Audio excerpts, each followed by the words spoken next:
Now that I have cut out my pieces from the felt, I'm ready to pin those pieces together and start sewing. So I'm going to take the sides that have the black Sharpie on them, and I'm going to put that on the inside of my plushie. So I'm going to line up my fabric really carefully so that the Sharpie lines are on the inside on both sides. And then I'm going to take my needles or my pins, and I'm just going to pin the pieces of fabric together. Each person can check out 3 pins, so I would just kind of pin them in sort of whatever makes sense. You want to make sure you poke, in order to put the pin through, you poke the pin through the fabric on both sides, and then you push the pin back through the fabric of both sides, and that's going to be what holds it together. When you're pinning your fabric together, you want to keep those pins toward the middle of your plushie because you're going to be sewing around the outside all the way around. So make sure that your pins are in the middle and double check the back. Make sure that your pin went all the way through the back. That way it holds both pieces together. Once you've got your fabric pinned together, you're ready to thread your needle. So you're going to measure out and cut off the correct length of thread, or embroidery floss is what we're using. And then in order to thread your needle, you're going to use one of our little needle threaders, which is just a small piece of paper folded in half. Stick your thread into that threader, kind of like a hot dog inside of a hot dog bun. And then you're going to push that threader through your needle, and then it's really easy to pull that thread all the way through. When we start, we want to overlap the 2 pieces of thread by like almost a foot, just to make sure that it doesn't come out.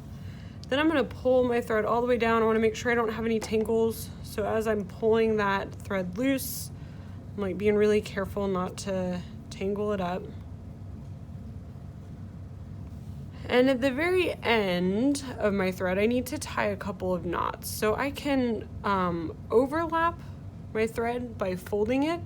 That makes it twice as thick.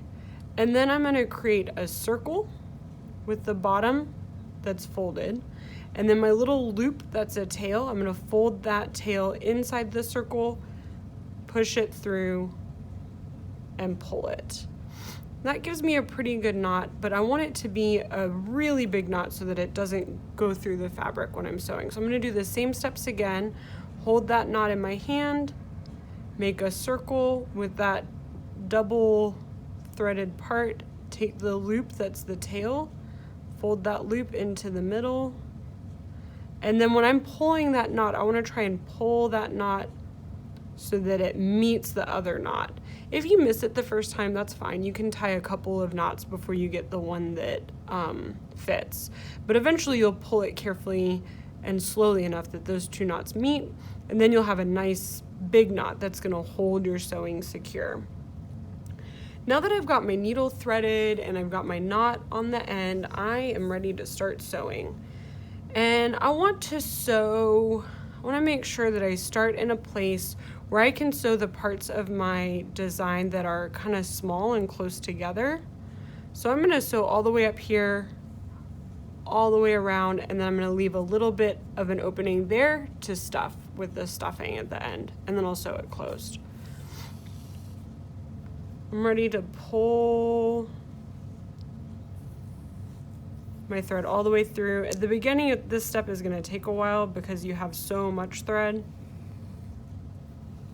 You just want to do it kind of slowly so you don't create knots accidentally. So I've pulled it all the way through. I've got that nice knot holding it tight. And we're going to do a whip stitch. So I'm going to take my needle and go behind where my thread is coming out. And I'm going to poke it through maybe like a centimeter away from my last hole. And then when I pull that, gotta do it kind of carefully so that it doesn't create another knot.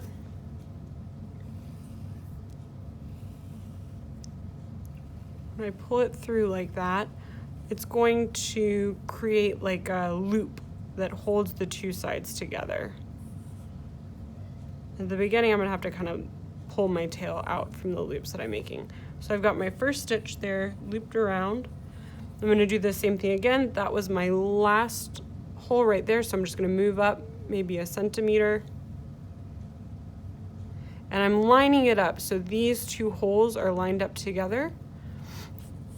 The more evenly you space out your stitches, the nicer your plushie is gonna look at the end. And then that's gonna pull that stitch right around the outside. I'm gonna go back to the back, space my stitches out by pushing my needle through a little bit further apart, and then I'm gonna pull my thread all the way through so it creates another stitch. You might need to kind of pull it around. When I'm putting my stitches in, I want to make sure and not put the hole too close to the edge of the fabric. I want it to be kind of far back so that I have enough thread there to hold my two pieces of fabric in place. If I push my needle in too close, it's going to kind of tear through the fabric. That stitch won't be very secure.